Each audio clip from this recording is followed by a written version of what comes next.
Noon. In a few minutes, we will see a theater when President Macron and his colleagues will gather for the so-called conference. This is a theater because we all know that it's detached from reality. While Macron and his colleagues will celebrate 48 hostages who will stay in captivity in Gaza.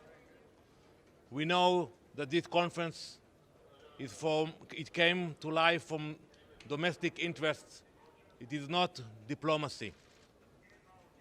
When Hamas is praising this conference and calling it the fruit of October 7th, we know it's a problem. If a terrorist organization is supporting what's happening here, it's shameful. Many leaders today will speak about the future when Hamas will not be part of Gaza. But I will ask them, who is going to do that? Who is going to actually make sure that Hamas is not part of Gaza? The responsibility is on our shoulders.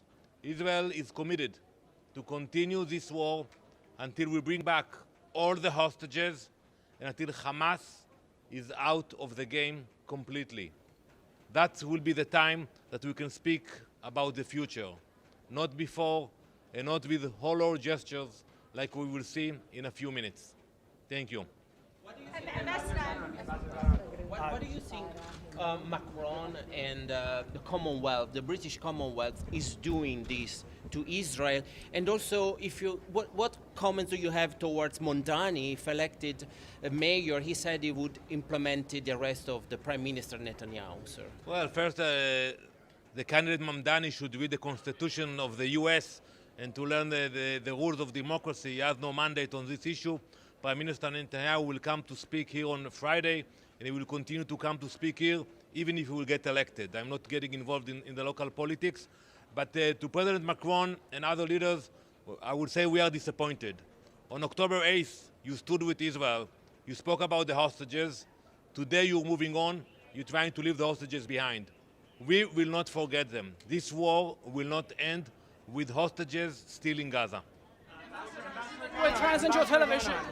Michael Lippin with VOA News. How much coordination does Israel have with the U.S. delegation here at the UN to try to counter this wave of recognitions of a state of Palestine that we've seen, and how much support is the U.S. providing?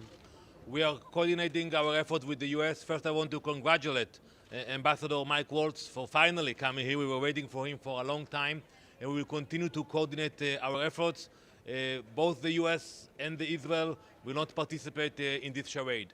We will not enter the GA hall, and we will not take part in this charade. Ambassador, Seperti with China Central Television. Just one question, very fundamental question. Is Israel still in recognition of the two-state solution? Before October 7th, there was a debate about that in Israel. After October 7th, it's off the table. Now we are focused on bringing the hostages. We are focused on eliminating Hamas. And when the day will come that there will be a genuine Palestinian leadership that will condemn terrorism, you're going to hear President Abbas soon. He is paying salaries to terrorists as we speak. When the day will come that there will be genuine leadership, we will speak with the Palestinians. We are a peaceful nation. We signed multiple peace accords, and hopefully we will sign more accords in the near future. No. Ambassador, today Hamas reportedly sent a letter, or was going to send a letter to President Trump saying that they are willing to release half of the hostages in exchange for a 60-day ceasefire. What is Israel's response? Well, Benny, I have seen the report. I don't know if it's true or not. We are putting more pressure now on Gaza City, and we are very happy to see that the population is moving out despite the threats of Hamas. And they know that we are serious, and they know that we will not stop until we will get all the hostages back home. So I think they understand that we are serious about that. This is a show, but what we are doing on the ground, that's for real. So you are waiting for Yes. Ambassador Latika Burke from the Nightly Australia.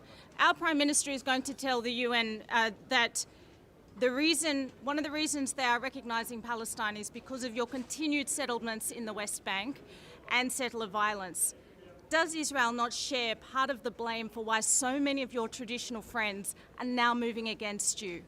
Absolutely not. And I want to remind you that exactly 20 years ago, we actually took out all the Jewish communities, the so-called settlements, from Gaza. We took the cemeteries. We took everybody out from Gaza, and look what happened on October 7th. So no one can make the connection between Jewish communities and hostility of Hamas. There was a ceasefire before October 7th, and still Hamas chose to attack us. So why do you think the Israelis are moving against you? They're your friends. I can explain it that, it is a very long war. It is the longest war in our history.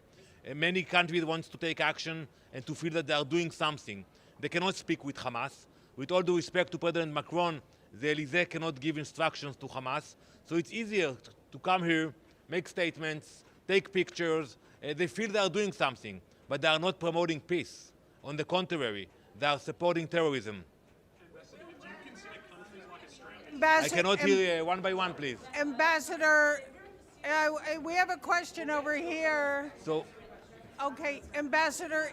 I will answer it. Ambassador, will there be a reaction by Israel to these recognitions? It's Pamela Falk from U.S. News and World Report. Prime Minister Netanyahu was very clear about it. We will take action because what are we seeing now is a unilateral action. And those issues were supposed to be negotiated between Israel and the Palestinians in the future. We tried to do it in the past, many times. But to come to the UN and try to bypass it and grant recognition unilaterally, there will be consequences for that. Regarding the question of Syria, there are talks with Syria. We are waiting to hear President Giuliani words on Wednesday, and I'm sure you're going to hear also the Prime Minister words about this issue as well. Mr. Ambassador, is yesterday's formal recognition is yesterday's formal recognition by the UK of the State of Israel on par or even stronger endorsement compared to, say, 108 years ago when the same country endorsed your country to be the State of Israel effectively? So I want to remind you what happened when the UK actually, the British mandate was over and a vote came to this building to recognize Israel and an Arab state. We said yes, we grabbed the opportunity. The Palestinians said no, they rejected the opportunity. So no one can blame us for that. And I think, some countries will say that they will not recognize the Palestinian state until Hamas will be out of the game or until the hostages will come back. But they have to look at the reality. There is a very weak leadership today to the Palestinians. In Gaza, there is no leadership. Hamas will not be there. But also in Judea and Samaria, we see a very weak regime. It will be very hard for this regime to negotiate in the future. You said that there will be reactions to those recognition from France and other countries. What exactly will be the reactions? What will your government do? Well, that's for the government to decide. Prime Minister Netanyahu said it will not be discussed now. He will be coming to the UN, deliver his speech. He will fly to Washington to meet President Trump. And when he will come back to Israel after our holiday, the Jewish New Year, he will discuss what the actions will be. What is missing to... Oh, you go. That's all right. Thank you. What is missing to get Israel back to a ceasefire? So we are willing to negotiate a ceasefire. We know what it will look like. At the end of the process, Hamas will not be there. So we are still negotiating, and we are talking with the negotiators, and we hope that there will be continuation for that. But the end game, it will be that Gaza will not have Hamas control. You say that these Western leaders, Australia, the UK, are making this decision partly based on their own voters in those countries' public support to end the war. Polls suggest that most Israelis also want an end to the war. What is wrong with listening to the people? Well, for sure we want to end the war. No one wants to send his kids to fight in Gaza. My late father fought in Gaza, I fought in Gaza, my son fought in Gaza. How many generations? We have no desire to be in Gaza. That's why we pulled out of Gaza. But at the same time, we have a commitment for Israeli citizens who were kidnapped on October 7th and are still in the tunnel of Gaza. We cannot leave them behind. So with all due respect, and I agree with you, that you have a lot of domestic issues in different countries, But with all due respect to those domestic issues, for us it's a non-starter. We will make sure the hostages are out of Gaza. Hi. I'm Marina Usher, CBC News. 142 countries have voted to endorse the framework of a two-state solution. What do you have to say to them? I told them that when they voted on this resolution, that it's a theater. They know it's not going anywhere. It's not going to change the lives of the Palestinians on the ground. It's not going to change the security of Israelis on the ground. It's empty. And that's the problem with the Palestinians. They come here every year. They have empty victories, empty declarations, instead of actually condemning terrorism and build a better future. And as I said earlier, we left Gaza in 2005. We gave the keys to the Palestinians to build a better society and promote coexistence, and we saw what happened after. Hello. Hi. Yes, you have said, you have said that you would speak, you would negotiate and talk to a dialogue with the Palestinians if they had a different leadership. What would you talk about, given that your Prime Minister has just said that there will never be a Palestine west of the Jordan River? We discussed with the Palestinians so many times, but today we have to be honest and to acknowledge that there is no partner on the other side. We all speak about Hamas, but the fact that the PA itself paying salaries to convicted terrorists, President Abbas himself, you cannot ask him because he's not coming here, but you can ask his representative why they have the pay-to-slay policy. 2 weeks ago there was an attack in Jerusalem, 6 Israelis were murdered. The families of the terrorists will receive a monthly payment of $1,000. It's coming from the pocket of President Abbas. So that's not a good sign for us. The people of Israel pray for peace. We want to have peace, but we want to know that we have a partner for that. You may have answered this question before, but can I check? I mean, the fury of your Prime Minister in terms of his response to the recognition of Palestine was clear. Do you rule out the annexation of the West Bank as a kind of backlash response? First, I don't like the word annexation. I call it applying sovereignty. When something belongs to you, you don't annex. And I think it's a decision that the government will have to discuss.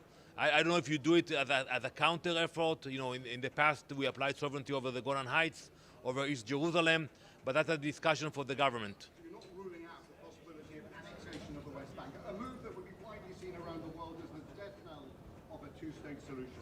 So as I said earlier, everything will be discussed in the government upon the return of the Prime Minister from the meeting with President Trump on Monday. Okay, we'll have one last one. Yeah. What news do you have about the hostages? I cannot hear.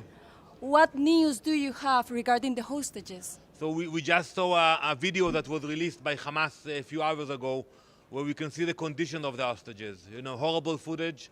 We believe that 20 of the hostages are alive, but in a very bad condition. In a few weeks, it's going to be 2 years in captivity. Some of them need medical care, but they don't get visitations from the Red Cross or from anyone else. And we know that they're in a very bad shape. Israeli Prime Minister Netanyahu said today in a meeting with the IDF General Staff for the Jewish New Year that in the coming year, Israel needs to destroy the Iranian axis. What can you tell us about what parts of that axis Israel will be focused on in the coming year, and what are you going to do to try to achieve that? Well, first we achieved a lot in the last 12-day war against Iran.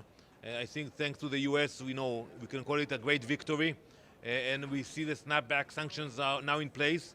And I hope that the Iranians will understand that now it's up to them to decide where they want to go. If they will go back to where they were, then the Western world will stand with Israel against them. I hope that they will change course and will understand that they have to invest in the people of Iran and not in building a nuclear threat. Thank you very much. Thank you.